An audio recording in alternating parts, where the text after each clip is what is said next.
mga kakabsat, bagamat late po ako umuwi, gusto kong mag-ulam ng gulay, kaya ito, mag-isa tayo ng ampalaya with beef. Ingredients po na ginawa ko, kamatis, garlic, at saka itong ating sibuyas. So, let's cook na para may dinner po tayo ngayon, pang dinner. Konting oil lang ang ginamit natin. Ayan, gisa-gisa lang natin ang sibuyas tsaka bawang. Later, pag medyo nag-brown na ito, sunod naman natin yung kamatis. Ayan, medyo brown na. So, isunod na natin, ilagay ang kamatis. Ayan, ang kamatis. After ng kamatis, later, sunod na natin yung beef. Ayan na, nilagay ko na ang beef. Dahil marinated na itong beef, kumuha lang ako ng isang slice dun sa nakababad na pang tapa ni Faith. Siyempre, lagyan lang natin ng konting pampasarap na ito. Ayan, sarap.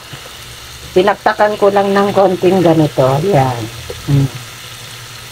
Para naman mas masarap. So, lutuin natin maigi. Then, later, ibabaw na natin ang ampalaya. Ayan na ang ampalaya, kakabsat. Nilagay ko na. Halo-halo lang natin ng konti.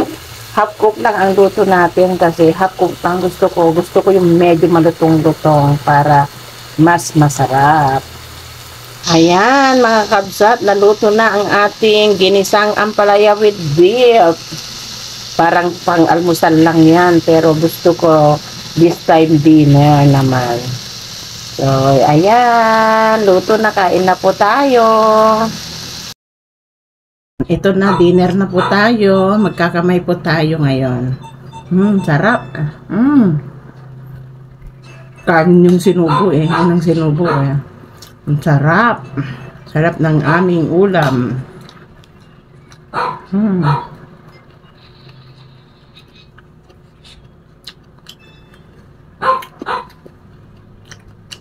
Sarap.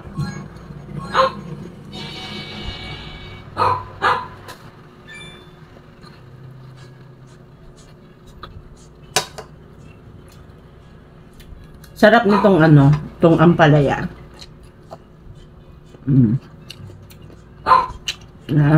Marutong-lutong kasi hindi ko totally niluto na yung lutong-luto. Half cook lang ako.